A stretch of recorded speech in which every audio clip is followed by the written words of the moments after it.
All right, so this is the second class for Introduction to Ethics. And the material that we cover today is a chapter from a book called Excellent Sheep by Dershowitz, and then some questions related to that, and then Aristotle's Ethics. So Mr. Dershowitz does refer to Aristotle in his chapter, so there happens to be a connection there. In the future, there are many other books. A book about the hacking of the American mind, about our food system, a book about our toxic culture, a book about social media. And amazingly enough, every single one of them refers to Aristotle's idea of flourishing. So, take note. And this course does have Aristotle as its backbone, its foundation. So I will start out with Dershowitz's chapter. And I hope I don't make any of you anxious. Um, some students really like to think for themselves. Other students really just want to be told what will be on the test, what to memorize. So this course is really about thinking for yourself. And I'm sure the first class made that clear. It's just that I'm going to keep that going. If you really are worried, you can come and have a Zoom meeting. It's fine, but I will ask some questions, and if you just start reflecting on those questions, maybe you'll realize that yes, you have a mind, you've been using your mind, but you never associated it with school. That's something you kept to talking to your family or friends or your roommate or whatever. This is, humanities is about life. It's not about academics. You can have short stories or whatever about academics, and they're usually very negative characters. Uh, Literature writers don't usually like academics. Shakespeare had at least one pretty out of it academic in one of his plays. But anyway, so here we go. And this is so I have what Dershowitz said here. Let's see, one of the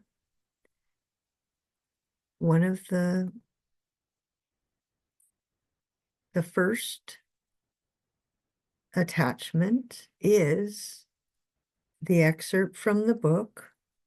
I think, how many pages is it? 15 pages. So that's Great Books, chapter 8. And so it just starts out with he's referring to an earlier chapter, but the point of liberal education is to create a self, develop an independent mind, create your life, invent your life. So when I teach philosophy of art, I teach that the punchline is we're all artists and we create our lives. We're always creating our lives. And every day is a new day. And the artists, when it's really art, it's educational. It's trying to teach you about how to do it better or what to avoid. Um, so this chapter in the book is about liberal arts. I like the things it says, but I'm not going to scroll through it. I assume you read it. So I will go to the questions that I think draw out some of the points and hopefully will get you, comfortable with the kinds of question and the kind of engagement I'd like you to have with the things you read. It's a different kind of engagement than the usual, maybe what you get in the sciences or something else. So here we go. Um, I'm referring to places in the reading when he says that at college you learn how knowledge is created in college.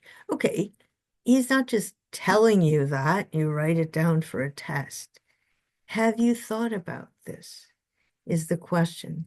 Have you thought about the difference between the way human beings are discussed in science when you're talking about the biology of the body, in social science?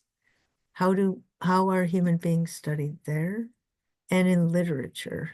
And Mr. Dershowitz is a literature prof. He favors literature because it tells you about your emotions and it expands your empathy.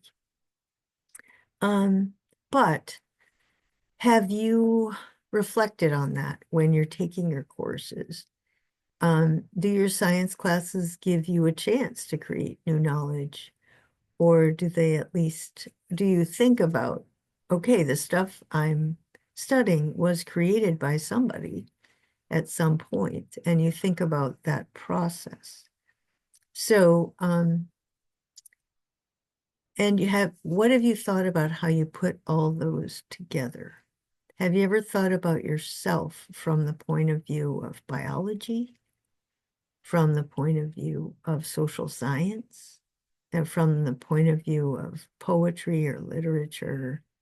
Is there something you can identify with? I remember I didn't like social science, but at a certain point in my life, I realized I am a statistic. Like my life fits some of those patterns in the social sciences, like a middle class and then some other things, because I was a humanities type. So there weren't too many people thinking about the things that I thought about a lot. So I didn't think of myself as a statistic. But eventually I realized, oh, yeah. And then also I didn't think about my body chemistry because I thought my ideas drive my body chemistry. But I get to the point where I think it is important to know what the chemistry is. And you can tell intuitively, how it's affecting you and your moods and your health. So the second one, humanities majors are equipped to handle complexity and ambiguity, creativity, communicate. All right, so if you're in the healthcare business, you have to think about the difference between when you're studying healthcare academically and when you're actually interacting with a patient. So I think there's a stereotype that doctors are pretty impersonal, whereas nurses are the ones that actually take care of the person. Um, but how important would it be that you communicate with these patients, that they are able to tell you about their fears and hopes, and that you're able to sort of interact with them in a way that will make them mentally healthier and that will make them physically healthier. But the idea is that health is holistic and nurses would have to deal with complexity. They have to think creatively about how to relate to this patient. They'd have to communicate. And that's how to be a really good nurse and not just, follow the protocol and, this sickness gets this drug and make sure you give it at the right time or something. Um, all right. So what about, do you anticipate that the future will be different from the past? And I think given climate change, it will be. And probably your patient's diseases might change, or extreme heat. You might have more patients with heat stroke. I don't know, or air pollution issues. But anyway, just to try and anticipate change and not be afraid of it and not be denying it It'll be big. Then he says Aristotle is an example of being forced to think about the hardest things people have ever thought about. Okay, well, I hope you don't think Aristotle's virtues are that hard. They're not as hard as some of the other stuff that I would never assign to you. But you will be thinking about Aristotle the whole semester, and then you can find out what you think about the importance of great ideas and great books. Aristotle's model is you will see is going to help you learn to reflect in the widest and deepest sense for the sake of citizenship. So by the end of this lecture, I think that you will understand, this incredible. I can't believe it. It's like I paid him to write this because this is exactly the way I've been teaching for 45 years. So this is definitely what I think using Aristotle's model will help you do. Scientific knowledge relates to external reality, whereas humanistic knowledge relates to what reality feels like. And the thing about this is that what we feel like affects, as a matter of fact, our bodies. And also how our bodies respond to situations that we're in, right? If somebody has a panic reaction in relation to living in a certain neighborhood, then, you're going to have to find out some way of dealing with that. The outside world is not at all objective, external. We're always assimilating it, relating to it in a way based on our emotions and our character. This is another one that I had this experience, and I don't know if you have had it. You can write in your post if you have. One reason to read great literature is to see if the authors may know you better than you know yourself. Have you ever had an experience like this? I did, right? When I read Plato and Aristotle, I thought, oh my God, these are my best ideas. I want to become a Plato and Aristotle scholar because they already thought about, they stole all my best ideas. Literally, that's what I thought. So, and they did express them better than I did. So, ask yourself, have you ever had that experience? Of course, I would love to read about this in your posts. But keep it in mind in the future, not just while you're taking English courses, but just, in your life. Has a work of art ever taught you what it feels like to be someone else? And I have had that experience quite a bit also. You could write that down, and that teaches you empathy over time. Do you think the social sciences are oversimplified? All right. Have you taken a psychology or social science class? Has it been helpful for understanding people, and in what ways has it been helpful? Again, I don't know, but those are important questions. Economics, however, it is the most authoritative social science, and it is the most simplistic. People don't calculate the most efficient means to their own economic self-interest. I think the reason Charles Dickens wrote A Christmas Carol, and why it's so popular too, is because the Industrial Revolution was supposed to provide means so everybody could be middle class. But Mr. Dickens was saying, no, it's creating this archetype of Ebenezer Scrooge as the ideal that we should aim for. He definitely calculates his own economic advantage. That's why everybody hates him. Nobody wants anything to do with him because he doesn't care about people. So I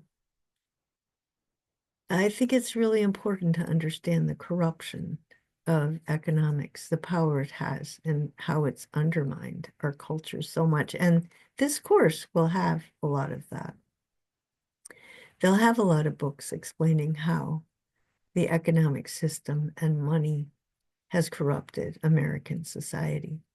But your parents didn't spend the money to send you to Lions so that they could make more money, right? Parents make a lot of sacrifices for their kid.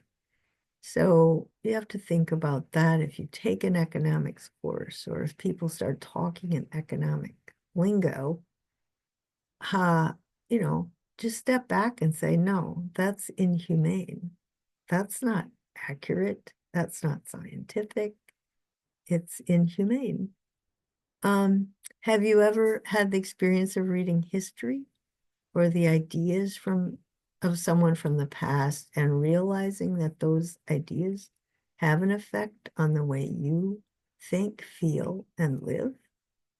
Um, so do you think we are historical creatures? Do you think we can escape from our historical context? Um, and how do you think we can get beyond it? Because we don't want to just repeat history. And also it's just important to know the future will not be the same as the present and the past. So how do we figure out how to act when we live in a world where the future will be substantially different? Um, then there is the idea that America will be enriched by Asian and Latino kids, which is interesting to me. My daughter-in-law is from Mexico, so two of my grandchildren are Latino. So that'll be interesting. I don't think they think of themselves that way. I'm not sure. Um, do you think as an adult, you will have to go way beyond just the skill that you're learning as a nurse and see yourself as part of a system? So I hope so. I think that's, and coming to Lion, again, I'm not sure. I think you spent a number of years on campus. Gives you a sense that there's a community there, a lot of feedback loops. It's different than if you just had stayed home and done your homework for a college class. So those are some of the questions I want you to. So I want you to get into the habit of reading the texts that we read and start reflecting in this way. Is this teaching me about myself? Can I make analogies? Which parts of the readings really impress me? It's be creative with the way that you react to the reading and reflect on the reading. All right, so this is a essay about Aristotle's virtues. And the thing I want to emphasize here is that one reason I think Aristotle is so important today. Okay, let me see why there we go. Is because of what he says right in the beginning of the Metaphysics. He says all human beings by nature desire to know. So the desire to know or to understand is just deeply embedded. It's part of our evolutionary past. So he starts out with, we love learning for its own sake. And that's true.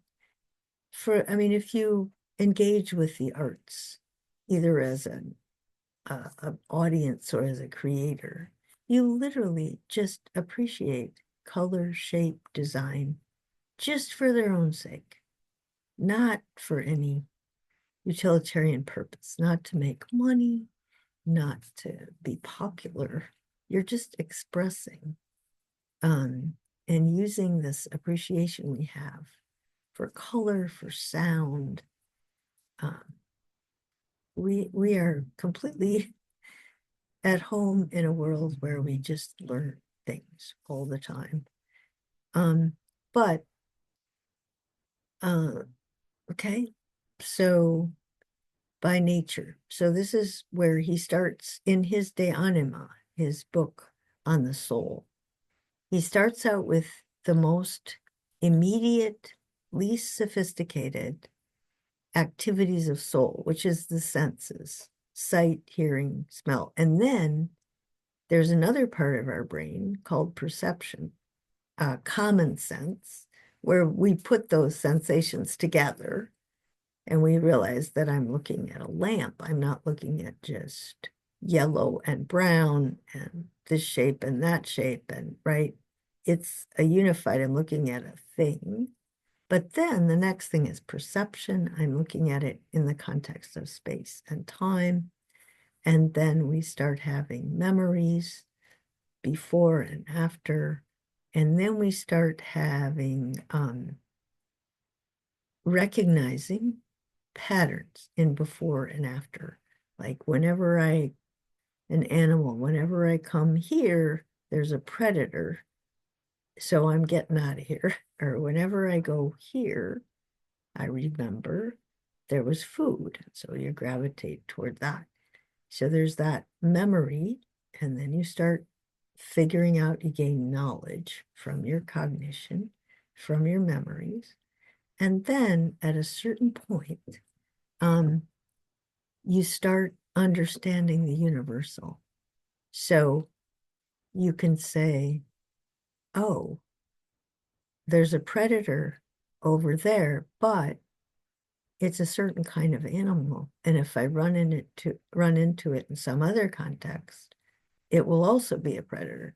So and this is something animals can't do consciously, but human beings do. They all of a sudden become aware that there are patterns here, there are causes, there are universal patterns, repeating patterns all the time. And sometimes somebody can actually know the pattern better than they're better at the knowledge than they are at experience. For example, a doctor might be able to just look at a bunch of symptoms and remember another person with the same symptoms and be able to cure somebody, where the theoretician, the teacher, can tell you all the theory, all the things to look for, but not actually be able to identify if this person has that particular problem rather than something else. But Aristotle says still we honor the theoreticians, the ones that know the universal, more because they know the cause and then they can teach. For example, Aristotle's work is all about the theory. Why is it that we understand patterns? It's because we live in a world where the patterns exist. And we evolved in order to survive, and then to survive more efficiently. We evolved, our brains evolved more and more to the point where we developed pattern recognition, and then we developed an awareness that we have pattern recognition. And then we could start looking for patterns everywhere and writing all sorts of books about the patterns that we see. Aristotle's also a biologist. He's a biologist, so this is biological. And the goal of life is to order your thoughts and your emotions so that you experience life like a microcosm in the macrocosm. So the universe is by nature intelligible and ordered. So then I have to live an ordered life. And then I have to engage in society in a way that's not only ordered, but that it promotes the flourishing, the complete life of everybody in my society. All right. So that was okay. And All right, so our place in the universe gives us kind of a guidebook. Um, and okay, so I think that's, oh, we are born. Okay, and then I'll go to the much shorter chapter, which is we are born, children are born neither good nor evil, but it's in what you make them do that they develop their character. They're always developing character because character is about how you feel pleasure and pain. And from the time a baby's born, they feel pleasure and pain, right? They get hungry and they shriek or they get uncomfortable, they let you know about it. And so right from when they're young, if a parent is short-tempered, right, shakes them or hits them, that's really bad for a kid, a baby, to learn to be afraid. That's just extremely disorienting. And if it persists, that child will have problems the rest of their life. So children absolutely need to be nurtured, to be safe, secure, fed, not hungry, not thirsty. So right from when they're little, they experience pleasure and pain in a certain way. And the way, and it's the people around them that uh, educate them, partly by what they ask them to do, mostly by having the kid imitate them. If you tell your child to do something, but you don't do it yourself, they're not going to develop good habits. They're not going to develop a strong character. But the virtues are what we're born. We're born with the potential to have either this virtue or the related vices. And the way we experience life and the way we feel pleasure and pain forms our character. So it is really important right from the time children are young to feel pleasure and pain appropriately. So each virtue is connected with some aspect of human life that every human being experiences. And this is, multiculturalism often denies this, but if you just look at the list itself, the list is universal. It's the way people apply it that is prejudiced or limited or socially constructed, is just certain societies' expectations. But you can evaluate each society according to whether the social expectations really fit with natural flourishing. And each virtue has extremes, too much, too little. So just to give you the obvious examples, temperance. Temperance and courage are the drives that we share with the animals. They're very primitive, instinctual, close to the brain stem. And what kids need to learn from when they're little is self-control, not to be impulsive. But it takes a long time and consistent, and the parents have to model it. So children have to learn to eat the right thing for the right reason, the right way, at the right time. And what is best changes as they grow. It's constantly changing from when they're little. And parents need to also be eating the right thing for the right reason in the right way and taking pleasure in that. And then kids grow up with temperance in relation to food. Drinking is important because alcohol is a social problem. About 7% of populations are genetically oriented toward alcoholism. And there's at least 3 other people that every human being affects very deeply. Could be parents, kids, friends, at least three. That means 28% of a population is deeply affected by alcoholism. So then you can evaluate societies according to how they condition people to drink. So some societies completely prohibit it, and that could be good or bad. The Greeks would not like it. They just want everything in moderation. In Saudi Arabia, for example, it's prohibited, but when the Saudi students go to college away from home, they're notorious for being the heaviest drinkers. So they go from one extreme to the other. This happens in US households where drink is forbidden. Those are the students that tend to get drunk the most, at least at first. So it's best to hit the mean, but some societies socialize people. What's considered normal really aggravates alcoholism. So you could study it though.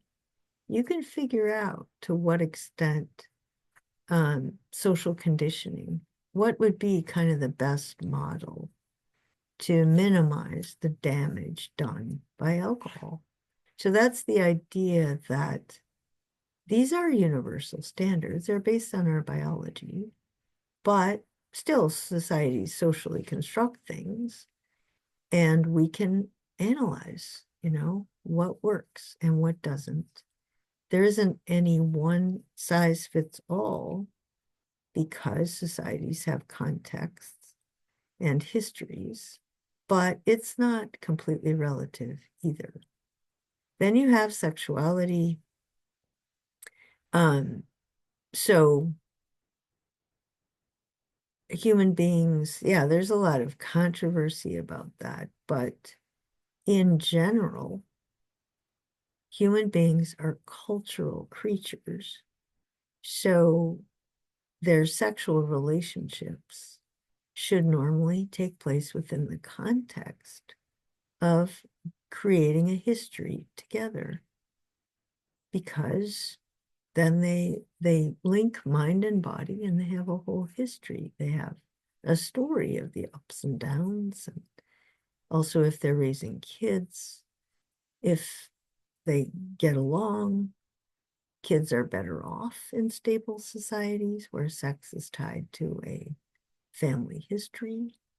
But there's a lot of ways it can go wrong. There's a lot of reasons why divorce should be okay, because there's people who just are incapable of intimacy, which means not just physical, but creating a history. There's lots of ways that what the ideal is not going to work.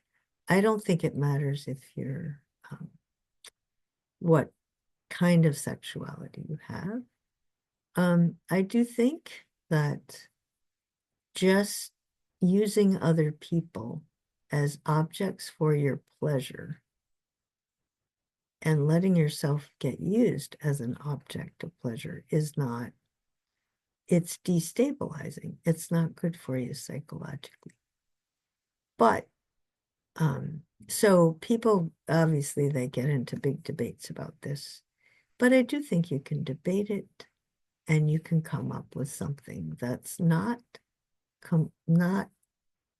completely relativist, but it's more liberal. It accommodates more variety than most societies do. So, but you can study that, can figure all that stuff out or think about it. Courage is another one that's way more complicated, because courage is in relation to fear. And we have fear, awareness of vulnerability, the desire for safety and security, very powerful. And because it's so powerful, we're capable of developing all these phobias, excess fears. But we're also capable of not being afraid enough. If you grow up in a bubble and you're never threatened, you have money, you're protected, you probably aren't, there are things that are happening that you should be afraid of, and you won't be afraid of them because you're just not used to being afraid of anything. But on the other hand, I would say most people are vulnerable and they grow up in circumstances where they experience fear and they overreact is much more likely. But just for example, in your body, people fear pain, they fear death, they fear aging, um, and they pay a lot of money unnecessarily to keep their bodies alive when their bodies are trying to die, or pumping their bodies with all sorts of artificial fluids so they don't look like they're getting older, or getting rid of pain, even when it's a healthy kind of pain that is trying to tell you you need to exercise and eat less. And if there are drugs to prevent you so you don't experience any negative consequences of bad habits, you're just going to get sicker. So there is excess fear of these things. And then people are also really afraid of failure to succeed economically, and or failure to fit in status in a group, or getting kicked out of a group. So obviously social media really aggravates friend stuff or being defriended or something like that. I don't really have these problems, but it's very much based on that desire for outside validation or peer validation. And then the fear of economic failure is also drives a lot of behavior. It motivates people to do things at work they wouldn't otherwise do because they feel like they have to do it to keep their job. Anyway, you can go, there's excess fear of outside nations attacking you. There's excess fear, or, there's appropriate fear of fellow citizens. But in a good society, in a society where people are generous, this is important. Generosity is important. Giving away money or time to other people just to let them know that you depend on them. We all depend on each other. And this builds trust and goodwill. If you don't have trust and goodwill with your fellow citizens, the social fabric will fall apart. It will come unwoven. And that's bad, right? You need generosity for basic stability. Magnanimity is the rich, how they give their money away. And this, again, is really important at this cultural moment. In the past, Bill Gates was giving money for going green, and also he had the Gates Foundation gave a lot of money away.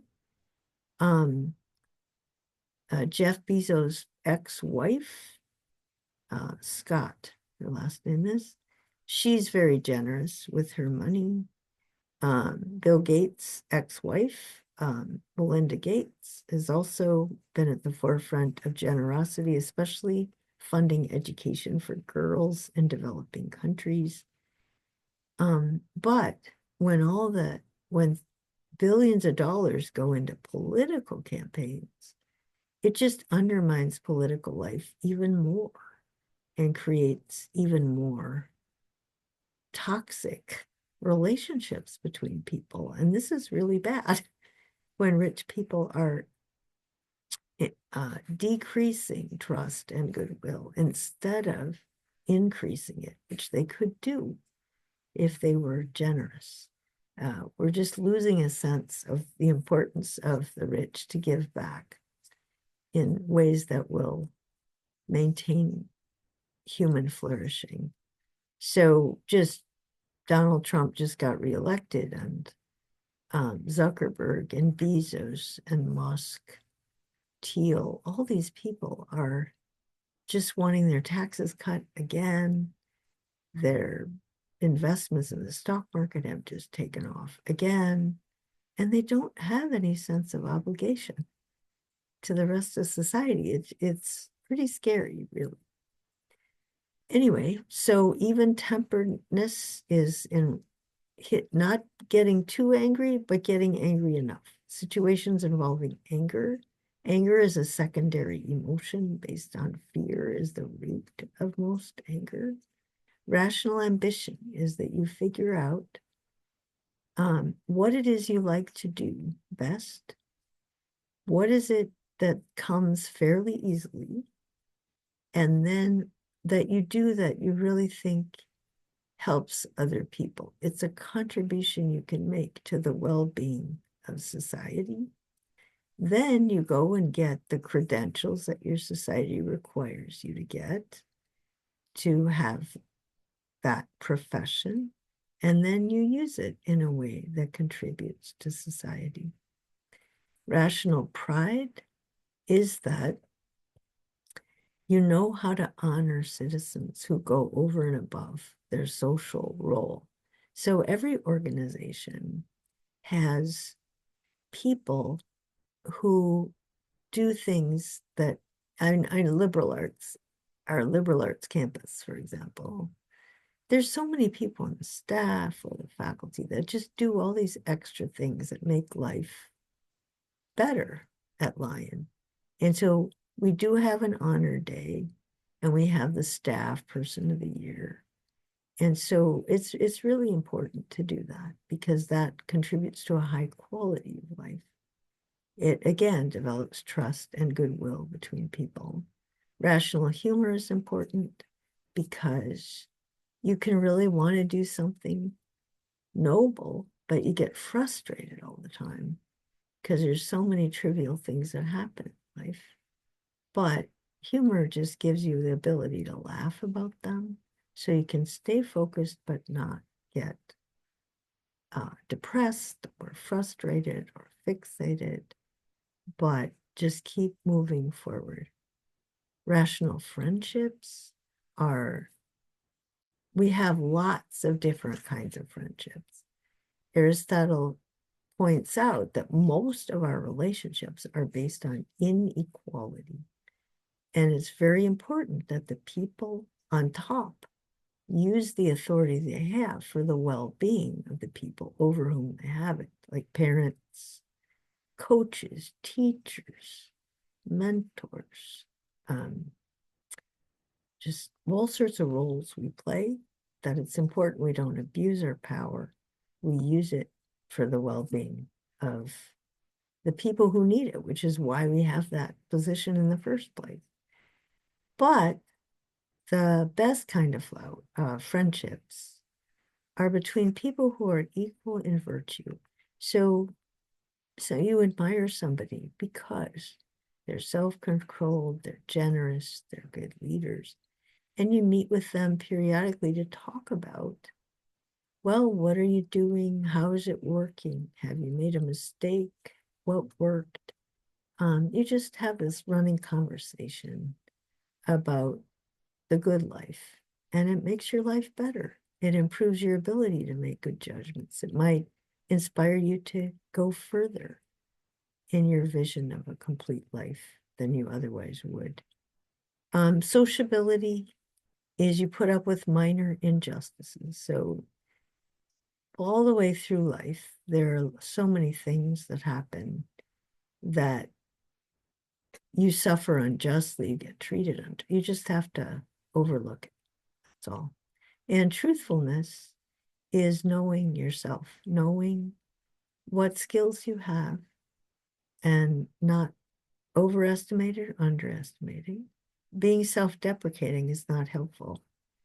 But being arrogant is also harmful. And then also at any one point, knowing what you know and what you don't know about a decision you have to make or somebody you have to vote for.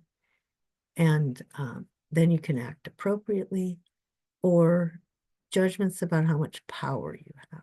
And that's sometimes you can underestimate. Sometimes, oftentimes, people overestimate. It's a disaster. Okay, so those are the personal virtues, personal and social. We activate those virtues that pleasure and fear are the ones we're born with. Everything else is in relationship. And it's motivated at its root by pleasure and fear, but it starts integrating into society. Like you get pleasure from humor and you get pleasure from pride and ambition. All these things are tied to pleasure and fear or courage. Okay, those are social, and then there's the political virtues. Those are the ones that you exercise in relationship to fellow citizens. These include mostly people you don't even know. So you have to have empathy, you have to follow the golden rule, and then you have to think about, first of all, the pleasure that comes from making money. And what's really important is that you want to be middle class. You don't want to be wealthier than somebody else because greed destroys a society. Greed is what causes greedy people to fix a society legally and culturally so that the rich just keep getting richer and the poor get poorer, the society becomes unstable. Greed is the political vice. We have lots of virtues and vices, but greed is the one that does the most harm to our ability to act as citizens and to maintain a political community. Because you skew the laws in the favor of yourself, and these are people you don't even know.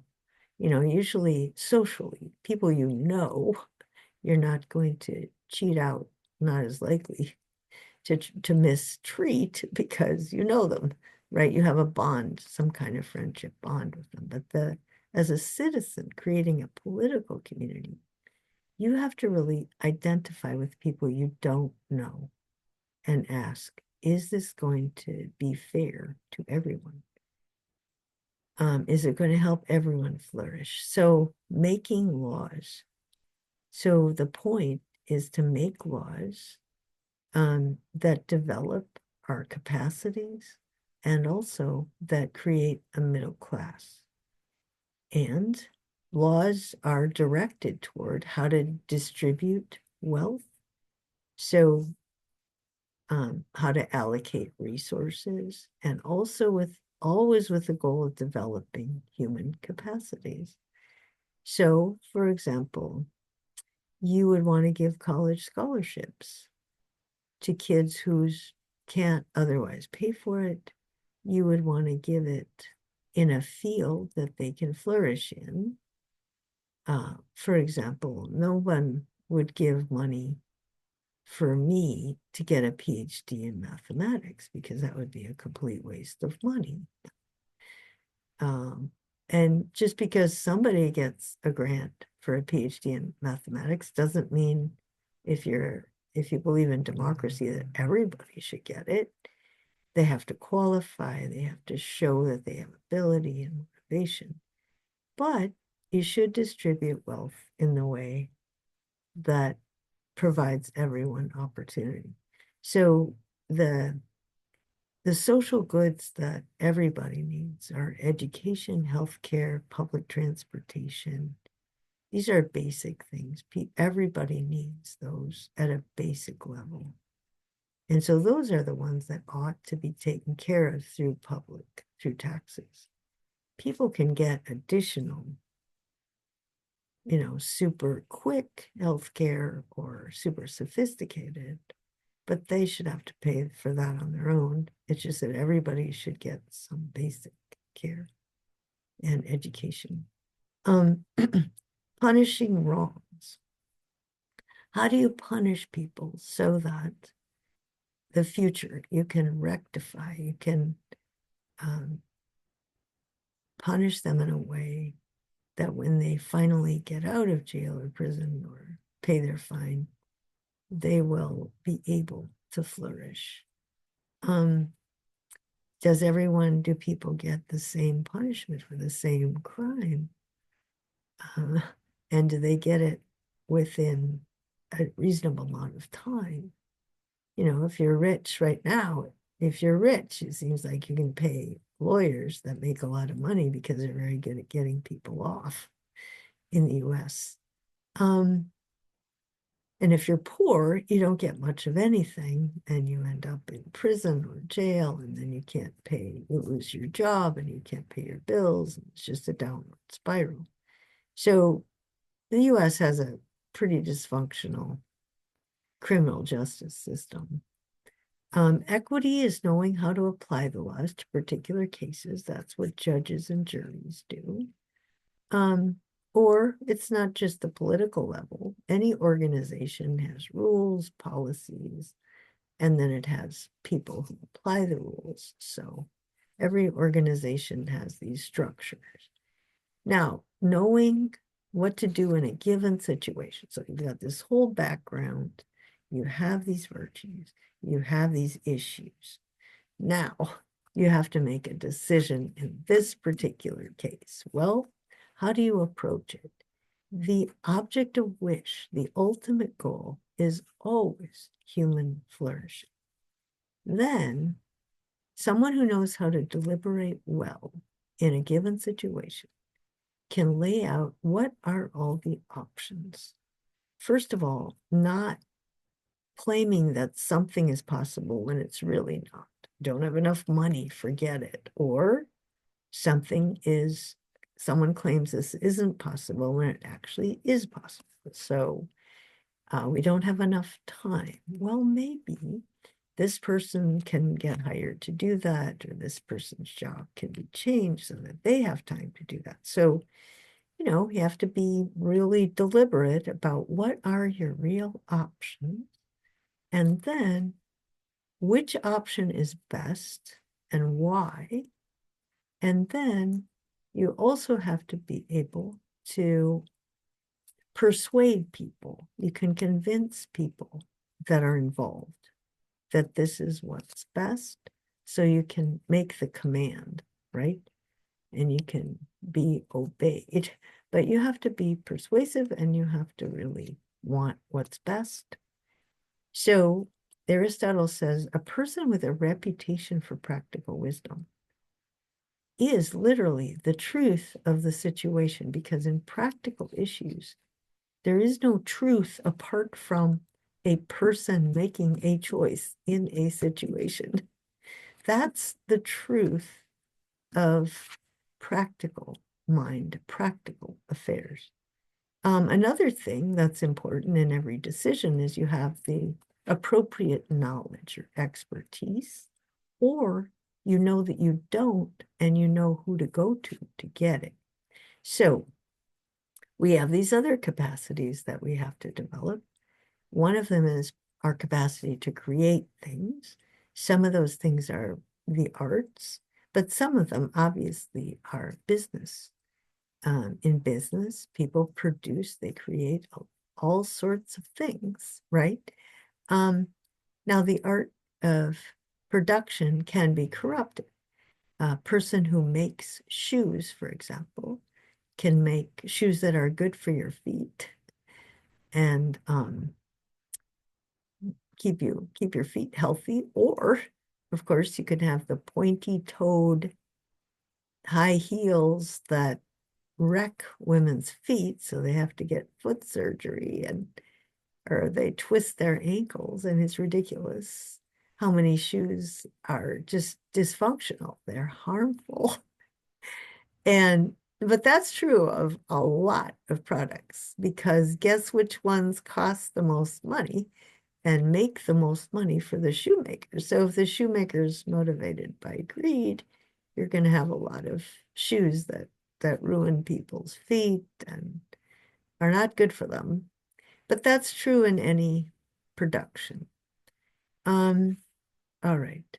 What about intellectual virtue? So math, sciences, knowledge of first principles. This is Aristotle says, there is an ultimate unifying force that is the reason why we evolved and we recognize patterns. And we're very successful when we continually educate each other in pattern recognition because the patterns are actually out there. And so then there has to be some ultimate unifying force, but this isn't anything rigid. It's just all he's saying is that chaos, randomness is not a first principle of reality.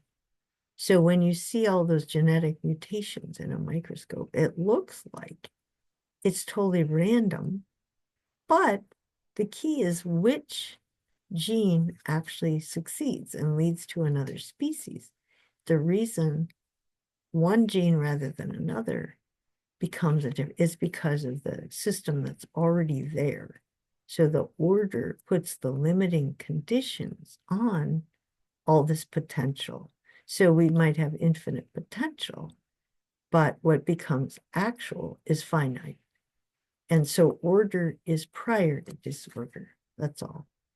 Which is why the universe is intelligible, which is why we evolved and why explaining, having Aristotle's theories and figuring out how to understand ourselves and the universe we live in and our place in it is really important.